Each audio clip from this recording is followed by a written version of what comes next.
Welcome to the Webnovel Lens, fellow literary adventurers. I'm thrilled to have you join me today as we embark on an extraordinary journey into one of the most captivating stories ever crafted in the webnovel universe, Lord of the Mysteries. You know, it's funny how we sometimes discover the greatest treasures.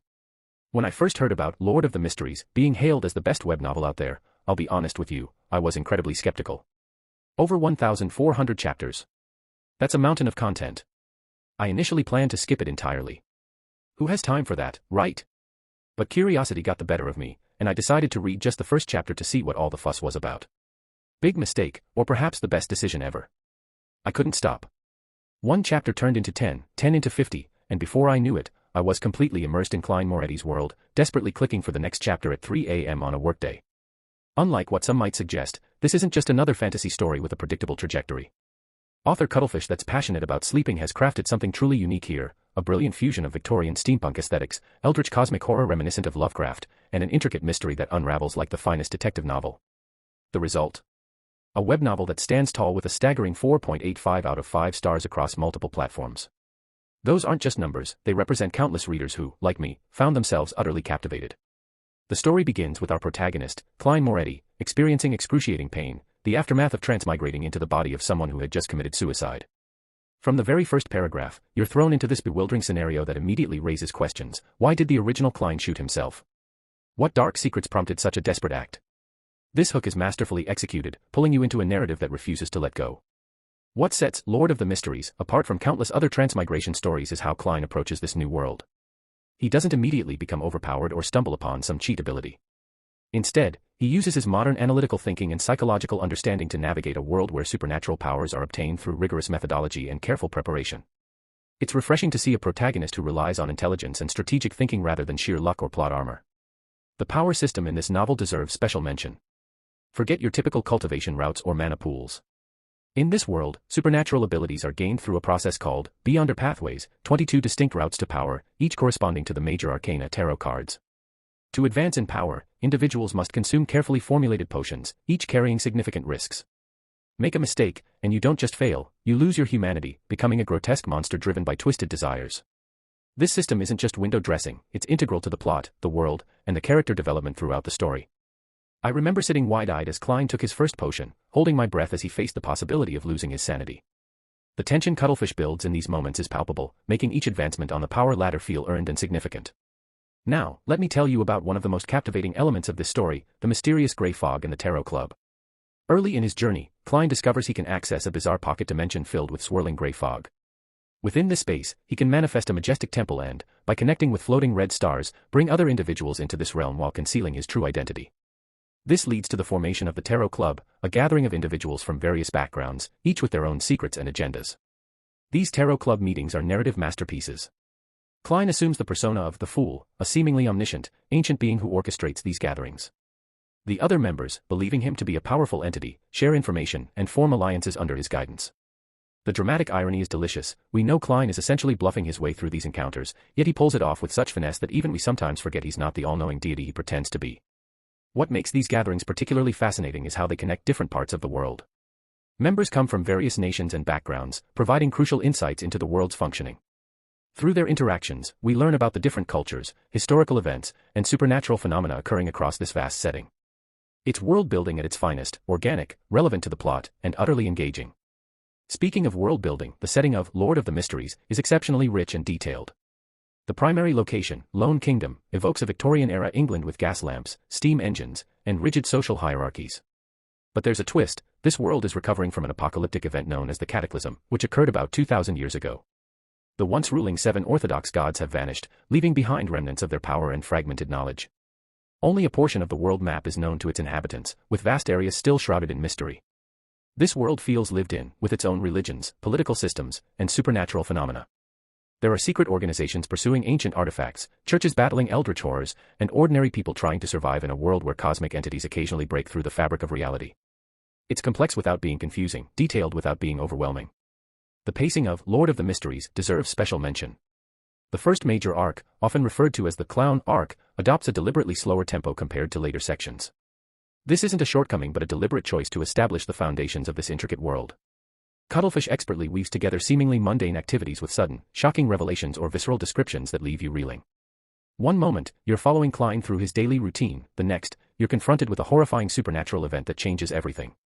These narrative shifts aren't just for shock value, they're calculated moves in a much larger game, building towards revelations that will leave you stunned.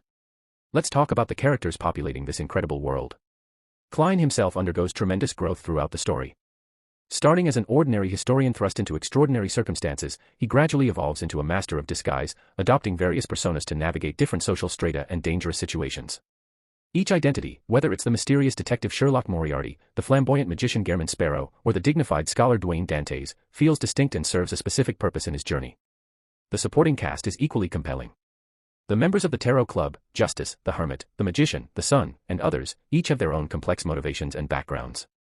From Audrey Hall, the aristocratic daughter seeking to escape her golden cage, to Alger Wilson, the shrewd captain with a mysterious past, each character brings something unique to the table. What's particularly impressive is how these initially peripheral characters gradually become integral to the main plot, their stories intertwining with Klein's in unexpected ways. Even the antagonists receive the same level of care and attention. Early villains like Insang will showcase cunning intelligence and ruthless ambition, while later adversaries such as Adam and Amon elevate the threat to cosmic proportions. These aren't one-dimensional obstacles for the protagonist to overcome, they're fully realized characters with understandable, if twisted, motivations and compelling backstories. Something I find particularly satisfying about this novel is Klein's journey from rags to riches. Unlike many stories where the protagonist's financial situation remains static or changes abruptly through convenient plot devices, Lord of the Mysteries shows Klein's gradual economic progression. We witness his strategic investments, his careful management of resources, and his ascent through social classes. This attention to the mundane aspects of life grounds the fantastic elements, making the world feel more authentic and the protagonist's journey more relatable. Now, I'd be remiss not to mention the mysteries that form the backbone of this narrative.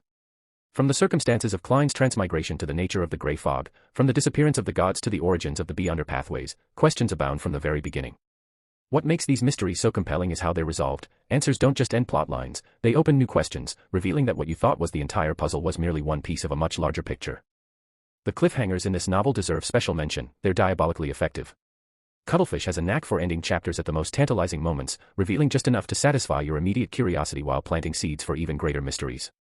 This creates an addictive reading experience where, just one more chapter becomes your mantra at 2 a.m. For those concerned about the novel's length, I understand it can be intimidating. At approximately 1,421 chapters, it's a significant commitment. But I can assure you that once you're hooked, the pages will fly by. The story maintains its quality throughout, with even the quieter moments serving essential purposes in character development or world building. Unlike some other web novels that pad their content with repetitive training sequences or unnecessary side plots, every chapter of Lord of the Mysteries feels purposeful and drives the narrative forward. For the visually oriented among you, there's good news on the horizon. A Lord of the Mysteries anime has been officially announced, and from what I've seen in the trailers, the animation quality looks absolutely stunning. While I'm sure they'll need to streamline some content given the novel's length, the core story is so strong that it should translate beautifully to the screen. That said, I strongly recommend not waiting for the adaptation. Reading the novel now will only enhance your appreciation of the anime when it arrives, allowing you to catch subtle references and foreshadowing that might otherwise go unnoticed. I've also been blown away by the fan art community that has flourished around this novel. The illustrations capturing Klein, the Tarot Club members, and key scenes are absolutely breathtaking. They truly help visualize this unique world, though I'd caution new readers against searching for them until you're well into the story. Spoilers abound, and preserving the mystery is crucial to the reading experience. As we draw near the end of our discussion today, I want to emphasize that Lord of the Mysteries isn't just a good web novel, it's a literary achievement that transcends the medium. The level of craftsmanship in its plotting, world building, and character development rivals traditionally published fantasy series. It's the kind of story that stays with you long after you've finished reading, leaving you eager to discuss theories and interpretations with fellow fans. If you're intrigued by what you've heard today and want to embark on Klein's journey, I'd love to have you along for the ride. Subscribe to my channel to follow Klein's adventures with me, and check out the summary series I've started. It's perfect for getting your bearings in this complex world or refreshing your memory on key events. The link is in the description, or you can just browse my channel to find it. Remember, whether you're a seasoned web novel enthusiast or new to the medium entirely, Lord of the Mysteries offers something truly special. It's not just about the destination, it's about the intricate, fascinating journey to get there. And what a journey it is. Thank you for joining me today on the Web Novel Lens. If you want to follow Klein's extraordinary journey from an ordinary historian to a figure of cosmic significance, subscribe to my channel and start this incredible adventure with me. I've already begun breaking down this massive story in my summary series, so check that out if you're curious or need a guide through this labyrinthine tale. Until next time, the fog gathers, the mysteries deepen, and the adventure continues.